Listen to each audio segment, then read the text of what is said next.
două, până la macii extraordinar de frumos. Ia uitați-vă ce e acolo jos.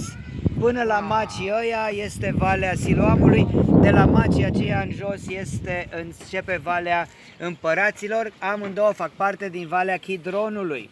Dacă vă uitați la casele de aici din orașul Siloam, țineți minte că v-am spus că valea aceasta este vale plină de morminte încă din perioada lui David și chiar înainte de David. Uitați-vă sub case câte morminte vedeți. Aproape sub fiecare casă vedeți câte o gaură în peșteră, câte o peșteră micuță.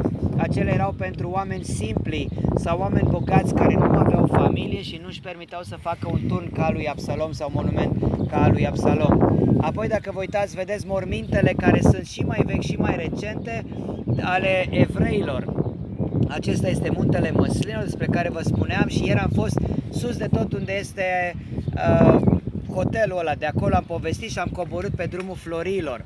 Revin aceleași morminte evreiești, ei trebuie să fie primii la înviere. Dacă continuăm, vedeți și biserica aceea cu multe cupole aurite, care este Biserica Mariei Magdalena. Iar apoi aici, pe dealul ăsta, unde suntem noi sus, vedeți zidul cetății.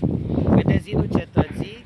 Acolo, zidul cetății. Vedeți numai un colț al zidului cetății. Acolo este domul stâncii deasupra. Deci unde vedeți zidul cetății, acolo au fost porțile Hulda, porțile principale de intrare înspre orașul, înspre templu, și tot acolo au fost pridvoarele lui Solomon. Deci noi am fost ieri dimineața acolo sus, la 100 de metri de acolo.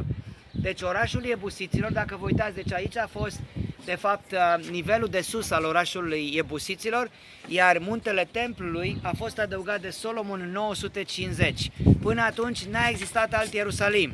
Acesta a fost Iebusul, primul oraș Ierusalim, în 1050. 100 de ani n-a fost nicio altă casă în afara zidurilor cetății, după care s-a construit muntele templului, care aparțin de Ierusalim, iar apoi pe lângă muntele templului au apărut casele care le vedeți astăzi, deci el s-a mărit treptat. Și acum se